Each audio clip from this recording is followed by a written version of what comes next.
time! Ganyan tayo dito sa Wasak. Mga bayaw, aba, mantakin yung guest lang naman natin ngayong gabi ang nag-iisang big boss ng TV5. Si Attorney Ray C. Espinosa. Big time kasi graduate lang naman siya ng University of Santo Tomas, ng Ateneo Law School at ng University of Michigan. At higit sa lahat, bar top notcher noong 1982. Bukod sa TV5, aba, abala rin siya sa ibang mga kumpanya sa ilalim ng isa pang big time boss, si Sir Manny V. Pangilinan o mas kilala sa tawag na MVP. Mga bayaw, sabay-sabay nating alamin ang ibang mga muka ng ating bossing, Attorney Ray Espinosa. Mga kapatid, may mga programa na tinatawag natin mga extreme sports programs. Dito po tinataya ng mga taong kanilang mga buhay. Nakikipag-racing sa mga buhaya. Tumatalon po sa mga mataas sa bundok na walang parachute. Paminsan-minsan, sa programang Wasak, mag-a-attempt po tayo ng mga bagay na magpapaunlad sa ating career o magpapakamatay ng tayong lahat. Mga kapatid, bisita po natin ngayon, walang iba kundi ang Presidente at CEO ng TV5, si Attorney Ray Espinosa. Sir, magandang gabi, sir. Ina-apel na, sir. Yan. Ina-apel ako. Kinakabahan ako. Oo nga eh. Alam mo, nahihiya ako, Lord. Pag nakikita ko siya, nahihiya akong lapitan siya eh. O naman, siyempre, mukha mo naman. Tingnan mo. Pag lumapit ako, makapagkabalan ako sip-sip eh. Hindi, tsaka parang snatcher. Ayun, snatcher. O kaya ano, parang driver lang. Ito bang nangyayari sa inyo ngayon kayo, Presidente CEO? Nag-top kayo ng bar noong 1982, pero before that, kurso yun nung before kayo mag-law, ay pre-med. Oo, pre-med. Naniniwala ka ba sa tadhana or parang ito ay part of a bigger, grandiose plan? Hindi ako naniniwala na may nagplano para sa akin. Pero hindi siguro eh, kasi feeling ko lang lahat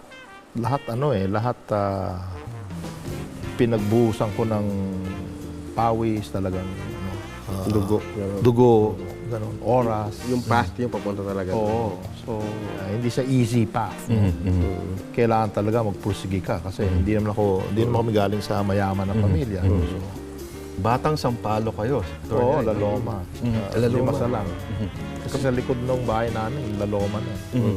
The fact na nag-pre-med ka nun, ano? Talagang may bala ka mag-doktor talaga nun. Balak ng tatay ko. Ah, tatay mo. Pero kayo, ano talagang nasa puso yun? Parang gusto ko na mag-law. High school pa lang ako. Kaya na nag-martial law eh, di ba? So sabi ng tatay ko, naku, wala nang negosyo mga abogado. Doktor ka na lang. You think you would have been a good doctor? Yun ang hanggang ngayon hindi ko pa masagot. Pero feeling ko kasi kailangan gustong-gusto mo yung profession. Mahal mo. Para ka mag-succeed, di ba? Nung hinawakan niyo pa yung TV5, was it everything you imagined it to be? Hindi, wala akong kamuwang-muwang about Broadcasting. TV, the network, no? Except, yung nakikita mo lang sa TV, di ba? Output, essentially. And from time to time, nakakita Pero ka yung ng process, behind the scene, di ba? Pero yung day-to-day na ikaw nang gumagawa, ibang-iba. Hindi ka pa CEO, parang TV viewer, how do you rate yourself? Dati noon, mahilig ako manood ng TV talaga. At syempre, habang nagtatrabaho ka na, di ba? Nalilesen na yung time mo manood ng TV. So, grade school, high school, even college, except law school. Nanonood ako ng mga drama sa mga Flor de Luna, pinapanood. Flor de Luna. Flor de Luna, no? Annalisa. Hanggang, in fact, habang kahit nagtatrabaho na ako, kokay na natapos. Oo. Umuwi ako maaga para mapanood. Okay. So fan ka talaga? Fan ka din? Ang galing. Tingin ko kasi hindi ka pwedeng humawak ng isang network kung hindi ka fan. Sino yung mga hotshot na mga abogado na para tinitingalanin mo? Siyempre, at the time, even si Marcos, tinitingala mo. Kasi one of the top-notch lawyer talaga. Had one of the highest grades in the bar. And then sila, Attorney Tanyada, the old. Nung nag-top ka sa bar, in-expect mo ba yun? Hindi. Alam mo, pag nagre-review ko for the bar, gusto mo lang makapasa. And to have a good grade. Dalawa yun di ba? Siyempre, ayaw mo naman yung makapasang awa ka lang. Kasi pag-apply mo naman sa mga law firms, medyo dehado ka na, di ba? So, Nag-alay din ba kayo ng itlog, sir? hindi, Katipunan. pero yun yung, siguro yun na yung pinaka-time nung life ko na napaka-religious ko. I'm sure marami kinakatrabaho mga batang generation ng mga abogado versus ang generation mo. Saan sila nagkakaiba? Yung mga batang lawyers ngayon, meron na silang tinatawag na work-life balance. You make it sound as if it's not good. Hindi ko alam yung concept na yun. Kasi nung time namin, trabaho. Buhos talaga. You give your I guess. 100%.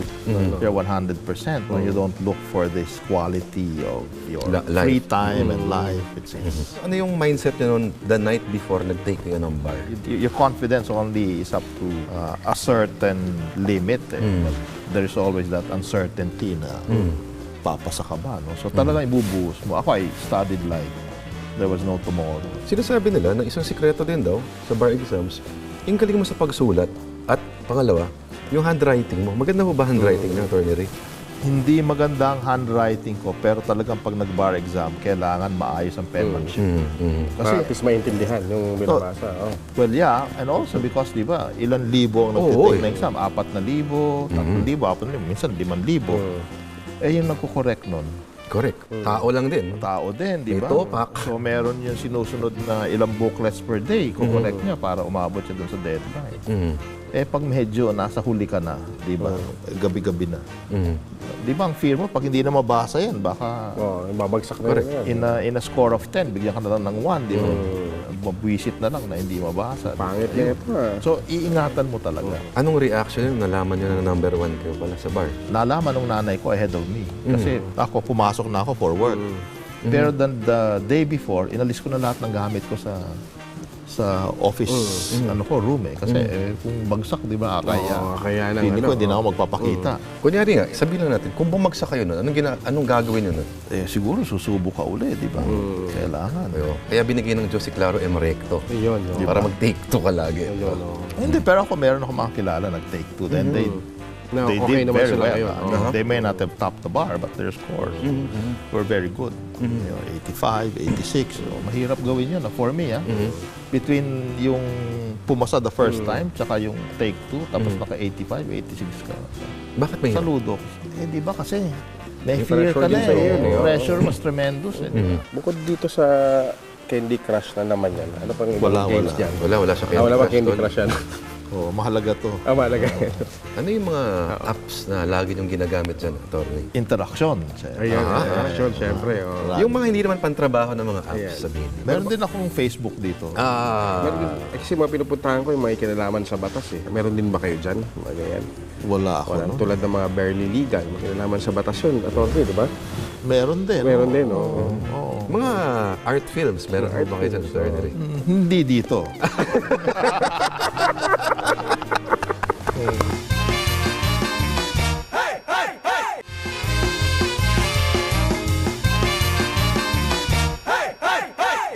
Ano ang insight na nag-glean mo about the Filipino populace?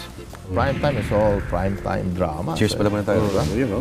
So, very, very emotional ang Pinoy eh. I think to a large extent, diba, reflects real-life emotional situation. So, and the conflict, diba? So, vicariously, maybe you relive some of those aspects nung show, di ba? And parang ganun ang gusto nila eh, na parang, ay, oo nga, nangyayari to. Swerte ako. Hindi nangyayari sa akin. Parang sa bata yan eh. What kids want are cheeseburger, tsokolate, milkshake, ganyan, candy. Yun yung wants nila. Pero yung needs nila, gulay, tulog, pahinga, ganun. Paano natin binabalanse pa yung dalawang bagay na yun? Well, na, negosyo naman tayo, di ba? Kailangan balansehin mo rin. Kaya lang, what they want is the most efficient, di ba? In terms of how much money you spend for something that you want, di ba? That's the most efficient. Rather than what we perceive as being needed by people, di ba? That they may not necessarily want at that point in time. That's inefficient use of your money. Kasi baka hindi nila panoorin. Maganda yan, kaya lang. Baka hindi gusto mong panoorin, di ba? panoorin. Kumbaga, hindi yan yung ano ngayon eh. Pero Kasi makikita mo, nag-change yung habits eh, yung viewing habits. sabi nila, Attorney, nagiging matalino na rin yung Filipino audience ngayon. So, mas gusto na nila yung mas information, mas ano. I think on the news side, yes. But on the drama side, well, their tastes are improving. Di ba? They alam na nila kung ay, pangit ang script, pangit ang storya. Hindi mo na rin siya maloloko na tambakan mo ng star, pangit ang istorya. Akala mo, mag-rate. Hindi. Doon, perceptive na rin yung viewer. Nakakaano na rin siya. Gusto niya magandang storya. Sa mga nahawakan niyo po under the MVP group of companies, ano, merong sa tubig, meron sa communications, Kuryente. meron sa kuryente. Ano yung pinaka-challenging sa lahat? Eto. Daming problema, attorney. Hindi, yung it's that, you have that attention to detail. And, Oo Tsaka medyo medyo OC So, di ba? So, kung ang daming, Buti po, hindi niyo ako pinatanggal kung OC kayo. hindi, Kaya di masabi, matapos hindi, dahil lumit na yung tiyan mo, kaya, Ayun. dati medyo, Tama yun, kasi parang ang hirap pa rin i-predict ng audience. Tama ba? well, it's a combination of several things, di ba? Yeah, as they say. You need your very good star. So, there's a star power. It's required, di ba? Kasi yan ang Pero not sinusundan ng mga always, tao. attorney. Not always. Not always. But in general, I think you can general, say, di ba? A very good story, di ba? So, good, which requires a good writer and a good director. actors. Good acting. Kasi alam din naman ng mga tao na guwapo ka and everything, pero wooden. Pero balanse naman tayo dito sa Channel 5. May Derek Ramsey. Meron, Tapos biglang oo. may Jun Sabayton naman. Yun. Doon lang nasira. Nung unang sahod po ninyo, Attorney Ray, ano yung unang yung binili? Binigay ko sa nanay ko yun. Kaya. Alam mo, may ganyan kasabihan ha. Yung unang paycheck, bigay mo sa nanay mo para lalong lumago. Yun, Binigay ko sa nanay. Magkano yun? Nung time ko, ang sweldo namin, 3,000 a month lang. Malaki na yun. 1,500 yung 80s sweldo ba to? mo. Tapos meron ka 1,500 na representation expenses na kailangan i-liquidate mo. So 80s to, attorney? 80. So, Malaki na yun tapos sa 80s. pero kaya lang, so 3,000 total. Pero pag bonus, Oo. based lang sa 1,500.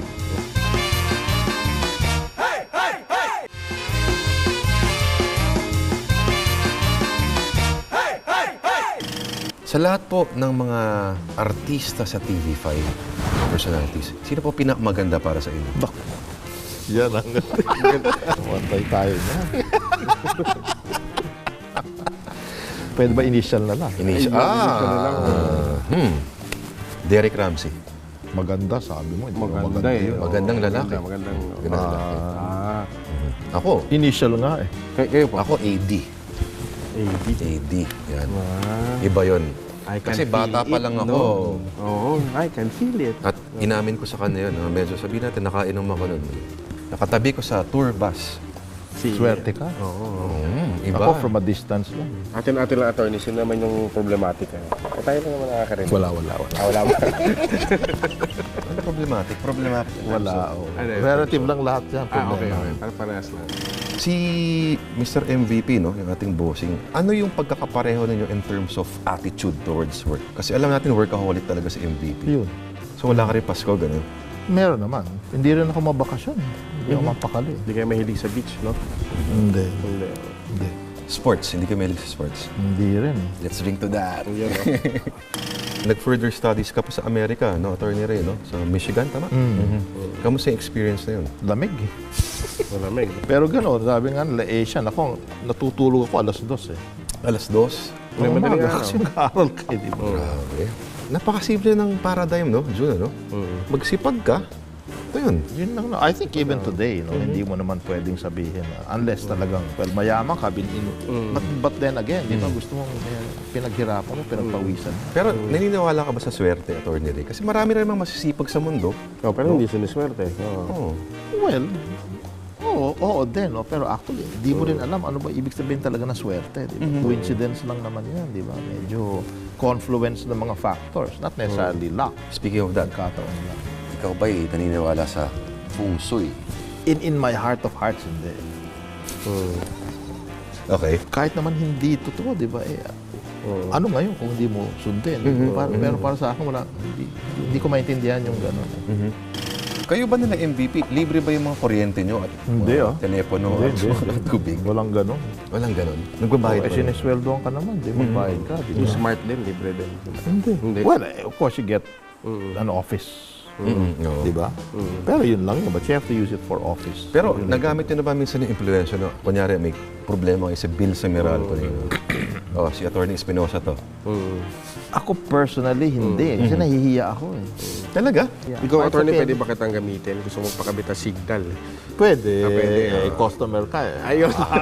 Ano ba yan? Pwede yun. Pupayad mo Pwede pala. yun. Kahit bukas pa, kami ka. Ayun. You virtually have the entire Philippines the basic needs, no? Tubig, kuryente, communications, entertainment, news in your hands. Ano pakiramdam ng ganun? Wala eh. Hindi mo iniisip yun unless malaki ego mo. Di ba? Trabaho lang talaga sa inyo. Trabaho to, no? lang eh. Ako ganun lang, pag tinatanong ko, trabaho lang eh. Kasi intindi nun eh. Kasi parang pag sa akin binigay yun, Kung gagamitin mo. Kung Eh, ako kung sa akin trabaho lang bibigay, ang... magpapaparty na ako no? Babae. Yan. Ano po yung huling libro na binili mo? Justice League. Comics. Comics naman guys. hindi bakit? Attorney, may apps yan bago ngayon. Meron? Injustice. Ganda. Nakalaban sila Flash, tsaka sila... Talaga. Oo, balita ko, related to that. May mga purchases ka daw na sabihin natin na may kinalaman sa mga comic characters. Oo. Ayun, mahilig pala kayo sa comics. Oo, matindi yan. Siyempre, Kasi doon ako natuto mag-English ng maayos. correct. Yung tatay ko kasi, grade school pa lang ako. Yun ang parang thinking niya na, di ba? Kasi hindi ka naman ma-English. Hindi naman kami ma-English sa bahay. So, every weekend, either bibili niya ako ng comics or dadali niya ako sa Avenida Rizal. Sa harap ng Avenue Theater, nandun yung isang newsstand. Napaka-famous noon nung time na yun eh. Siya yung bagsakan ng mga comics. Marvel, DC, Classics Illustrated. Anong pangalan na to, Attorney? Buhay pa to? Hindi na. Hindi na, wala na siya doon eh. durugin natin yung puso ng mga comic nerds yan. Ano yung mga medyo rare, yung mga collectible na mga items. Hindi, wala naman ako exactly rare. Although yung mga padating pa lang na in order for life-size na Iron Man. Yun, may naglalaway dyan yung boss natin doon. Yung EP natin. Ay, mag-CEO ka muna doon. Life-size na Captain America. Wow. Meron ka ba Life-size 1920s na Superman? Mga ganun, na comic? Darth Vader, wala na eh. Wala Alam na. mo, dahil sa pangangailangan ko, ang dami kong comics. Pero dahil sa pangangailangan, binenta ko dun sa best friend ko. Ay, sayang. Isang cabinet na comics yan. Yung best friend mo ngayon, nasaan na? Hindi ko na alam kung nasan siya lang. Hindi, wala lang may contact. Iron Man, ha? Ano ang definition sa'yo ng isang sexy na babae? What is sexy for you? Bukod sa katawan, Bukod sa katawan tsaka sa mukha, at sa mukha. talino. Talino. I mean, ibig sabihin, hindi naman, di ba, nuno ng talino. Hindi naman Miriam Defensor Hindi level. naman, Pero matalino yun. Doctorate of Law yun. University of Michigan yun. Yes. At Pag nag-aral ka sa Michigan, kilala siya. matindi. Oo. At maganda raw legs siya dati. Balita. Well, yun ang yung legendary daw yun. Eh, ikaw, sino? Sino favorite mong Ano po? TV5 na artista, babae? Sa Soul. Parang galit ka. Tinatanong lang naman. Hindi, mukha labot talaga ako. Hindi mo naisip pumasok sa politika, attorney? Ayun ang ayoko. Bakit? Parang hindi ko nakikita yung sarili kong gano'n. Ewan ko, attorney, nung huling elections, Although gusto ko mag-serve, no? Pero I just don't know how. Pwede ka naman Kasi mag-serve siyempre, anyone, I think of us, wants to help the country, di ba? Mga tao. Pero gusto mo maging pwede ba ako maging bureaucrat lang na matino, di ba? Na Pwede naman hindi ako mag-serve lang, hindi ka mapupolitika. maging politiko di ba? Pwede ka naman. Hindi, kaya lang mapupolitika ka rin, di ba? Oo. Yun ang problema. Kaya many people are saying, well, pwede ka rin naman tumulong sa bansa sa labas ng gobyerno. So, ganun. alam mo, attorney, pwede ka tumakbo ng congressman ng Maynila kung gustuhin mo lang, di ba? Saka meron kami, ba yung- gusto mong magbigay sa amin ng fund sa Iahon sa Putikan Foundation. Uy, pwede na ngayon. May decision na ngayon ng Meron kami Supreme Court na Oo, yung hindi lang marginalized at Oo. underrepresented ang pwedeng national, regional, Anong tsaka opinion nyo sectoral. dyan, attorney Ray? Kasi may iba nagsasabi, yung mga Hindi, paliwanag mo progresibo- muna para at least maintindihan ng nakakarami. No? April 5, naglabas ng desisyon ng Supreme Court yung atong Paglaom versus Comelec. Naglabas sila ng desisyon na hindi lang pala mga marginalized at underrepresented ang pwedeng tumakbo sa party list. Hindi ko pa nababasa yung decision except yung lumalabas sa news, no? Pero I think tama yung majority. Hindi necessarily the underprivileged people or the marginalized.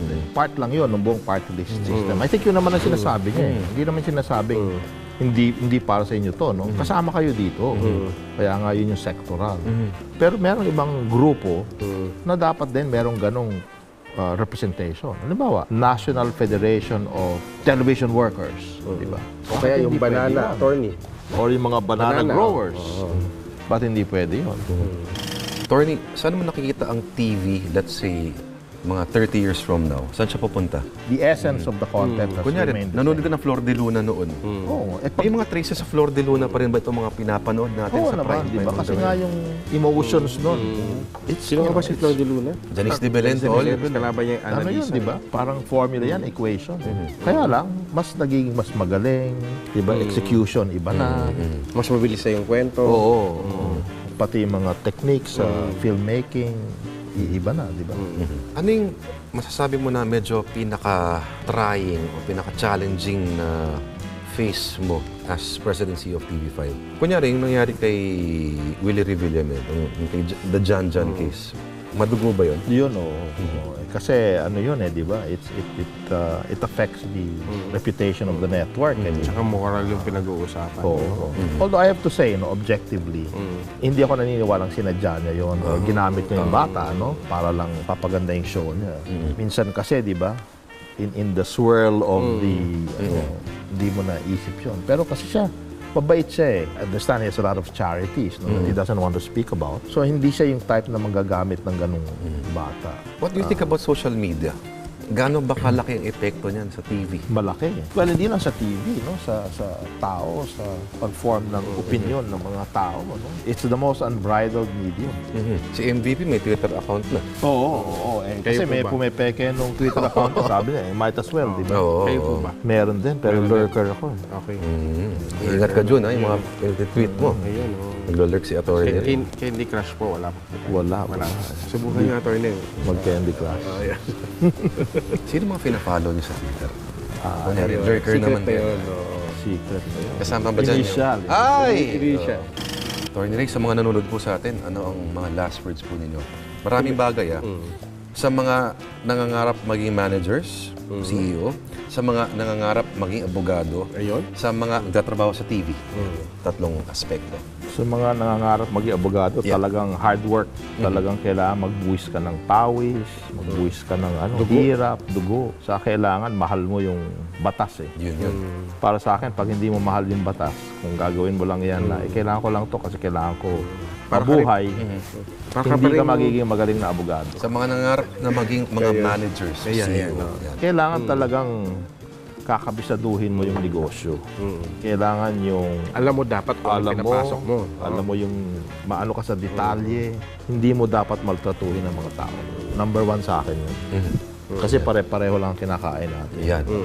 Tsaka kung wala sila, wala kang trabaho. Tsaka isa lang tayo nagbabayad ng kuryente. Tama. Ayun. Tama ka doon. Yung manonood ng TV, dapat, kailangan, siyempre, kailangan panuorin nyo yung nagugustuhan nyo. Pero dapat tumingin din tayo ng Yung pwede kang matuto. pwede kang matuto, ikaka-improve ng buhay mo, di ba? Talaga matututo ka Kasi ayaw mo rin na paulit-ulit na lang, parang rinirelieve mo yung naranasan mo. And usually, yung mga naranasan na yan, yun yung hindi masasaya Kaya gusto mo panoorin di ba? Correct. On that note, cheers. Maraming salamat sa iyo. Maraming salamat. Sa idol natin to. Maraming salamat po.